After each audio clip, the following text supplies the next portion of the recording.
hanging out. I brought over like a little box of 45s, and the way she tells it is like, girl, I thought I had everything. I had Stevie Wonder. I had fucking Michael Jackson. And she's like, I thought I was doing something with my life. Then you come over this little 45 box of 45s, blowing my whole collection away.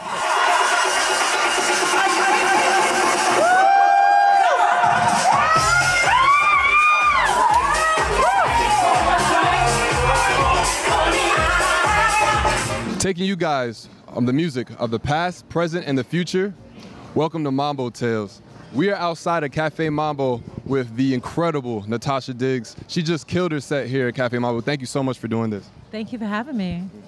Now, Natasha, we have a couple questions. I want to start off with I believe you started getting into music and DJing. Your dad used to take you to like the record store. Could you talk a little bit about those times? Yeah, actually, I'm kind of like a thrift store junkie. Like my dad used to take us shopping at the thrift stores for our school clothes and stuff. And that's part of like how I got into like finding records and just discovering sounds and samples at the time. And yeah, just unearthing gems from the past and like, you know, bringing them into the present, you know? Do you have any recollection of maybe the first, this is probably a really difficult question because I know you have a crazy collection. Maybe your first record, or one of your favorite records that you could remember.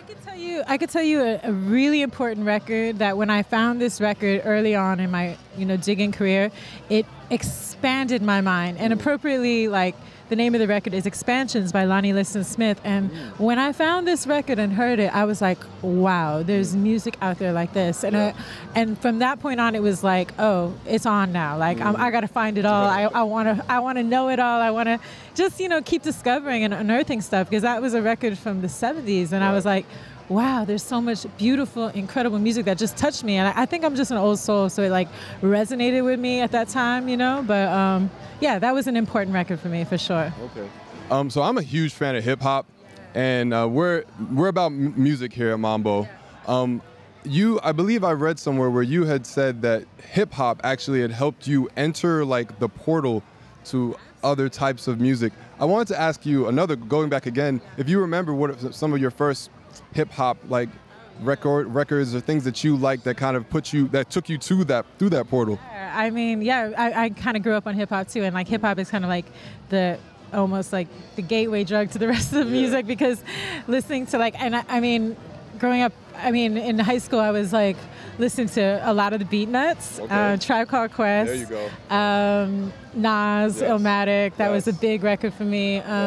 So those were like the records, and then when I started digging, like simultaneously looking for records and then finding these samples, I was like, oh, snap, it all fits together. But the most beautiful thing about that is that so much of that early time in my like music digging career, like my records, just being surrounded in a room full of records as a teenager, just being like a nerd pretty much, but like just loving this music. So much of those records have come to life. I went on like later on in New York, I went on to have a residency with Q-Tip and different, like I know the Beat Nuts. I know like all these people, like it's like I met Nas last year at Cannes, like all the people who I grew up listening to and like had their posters on my wall and their records in my room have like I would say my records have continued to come to life, and it's beautiful.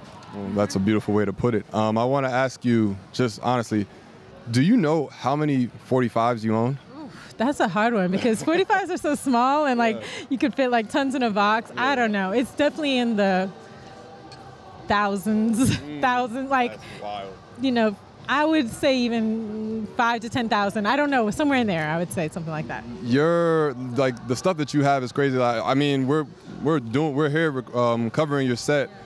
Shazamming some of the songs, like, man, where did this come from? Like, like 2 or 3, 4 different songs I had not heard before that were just fire, just like, clearly you have a wide range. You're incredibly stylish. I remember last season, I also had another just amazing outfit. But I realize now it's more of a part of your, like, just kind of comes with everything, like with the music, everything comes together. When did that, accumulate? When did you begin this process? I don't know. Well, it's like as we started off in this series, in the questions, you said you asked about my dad taking me to the thrift store. It's like it was hand in hand, like me finding like vintage clothes and vintage records and like all those things and like piecing together my style. And then so much of my inspiration, I have to say, comes from records, album covers. Like that's one thing that's beautiful that I feel sorry for the youth today because they have MP3s and files, but sometimes not even much information on it. Like I can't tell you how many files I have that are like track one, whatever. I mean, we had so much beautiful, like it was artwork, it was a book, it was our books, it was our library. Like the records in my collection to this day, like if I want to reference something or see who played on something, all the liner notes are there. But not only that, the style, the aesthetics, like the fashion, like I reference so much of that for just, you know, just inspiration, you know? And I don't know, yeah, it's definitely a part of it. It all goes hand in hand. To me, it's like art, music, culture, style, fashion, all of it is one and the same to me. It's like you can't have one without the other. For me anyway, like that's just how I live and breathe, you know? This is some really powerful stuff, guys. I hope you're all taking this in. This is deep stuff, man. Thank you so much. So we're gonna get to our final segment of Mambo Tales. We've got the Mambo Tales mystery box, ladies and gentlemen. Now, Natasha, you're going to reach into the mystery box. Let me help you open this. You're going to take, oh, it's on the other side there. If you're going to take whatever's out there and you're going to talk about it.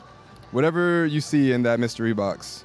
Gizmo, oh my God. I love Gizmo. Okay, so I'm so happy. I pulled this one. Gizmo is my one of my best friends, like, and kind of the reason why I started DJing. Like when we were kids still, like I was a teenager, so Giz was like a little bit older, so she was like hip on getting to the clubs and stuff.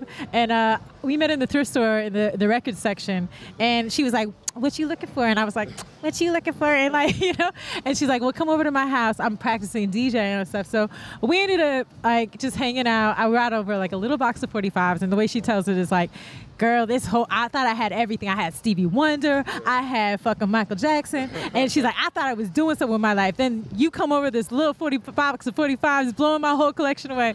That's how she'll tell it. But to be truthful about it, we just like bonded over music and started DJing together. Like back in the day, she was outgoing. I was super shy and nerdy. So she was like the perfect person who we joined forces together and started playing out in the clubs. And the rest is kind of history. You know, we also like did a lot of fashion stuff, like selling vintage and the fleas and whatnot. But Gizmo is like my heart. So I'm super happy to see this. I love you, Giz.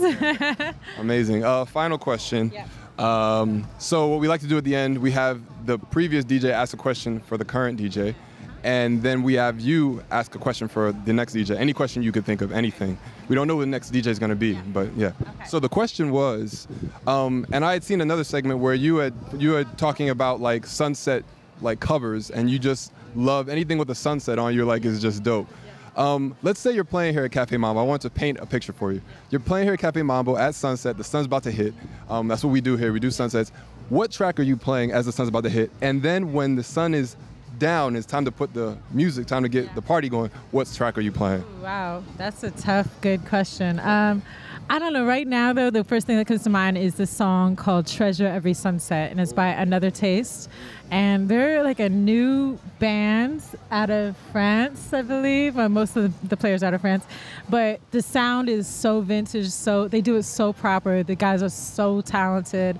And yeah, just check that out. Another Taste. The song is called Treasure Every Sunset. And as far as after that, I don't know. I always love George Benson, Give Me the Night. Like when the sun sets and like it's time to party, it's like, give me the night, baby, you know? Hey, amazing. Guys, this was Natasha Diggs.